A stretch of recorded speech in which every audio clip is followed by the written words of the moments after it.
네, 법무법인 대한중앙 한병철 변호사. 중개법인 대한중앙 강조소장입니다. 해리가 전 연인이자 연기자 유준열의 새 연인인 배우 한소희의 사과의 뜻을 전했습니다. 환승이별, 나와 그 사이에 낀 제3자에게 책임을 물을 수 있을까요? 사랑에 빠지는 것이 죄는 아니죠. 이 사건에서는 환승이별이 아니라고 하고 있지만 사실 어디서부터 환승이별이라고 해야 될지 애매하긴 합니다. 만약 환승이별이라고 하더라도 해리가 한소희에게 법적 책임을 묻기는 쉽지 않을 것으로 보입니다. 네, 혼인을 하지 않은 상태에서 환승이별에 대한 법적 책임을 묻기는 어렵다는 것인데요. 요즘 돌싱 특집 등 결혼과 이혼이 동반되는 연애도 핫하잖아요. 언제부터 법적 책임을 물을 수 있나요? 네, 새로운 교제가 시작된 시점이 가장 중요합니다. 기준점은 기존 혼인관계의 파탄 시점입니다. 새로운 사람과의 만남이 기존의 혼인관계가 파탄난 이후라면 괜찮습니다. 이혼의 책임이 새로운 사랑 때문이라는 주장이 성립할 가능성이 없기 때문입니다.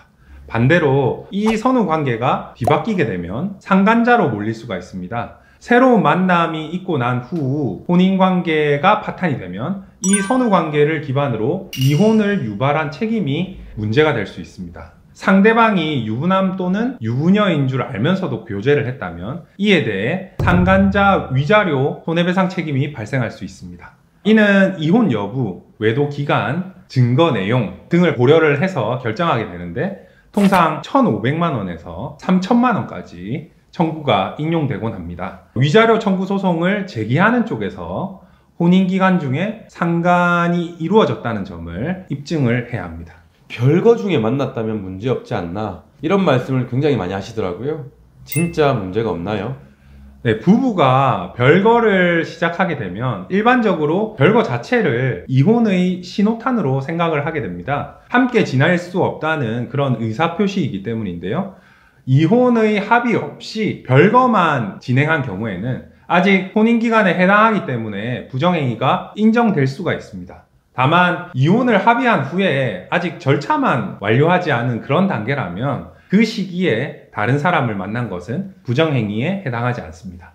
네, 이재욱 카리나 연애설 당시 이재욱이 환승이별을 했다고 주장하는 네티즌 상대로 민형사상 대응도 얘기를 했더라고요. 네, 이재욱 측은 허위사실로 모욕한 댓글에 대해서 심각한 인격 침해 행위라며 법적 대리인을 통해 민형사상 강력한 법적 대응을 할 것이라고 밝혔습니다. 환승이별을 했다고 주장하는 것만으로도 명예훼손의 민형사상 책임을 질 수 있으니까요. 각별히 주의하셔야 되겠습니다. 네, 지금까지 법무법인 대한중앙 한병철 변호사, 네, 중개법인 대한중앙 강조소장이었습니다. 감사합니다.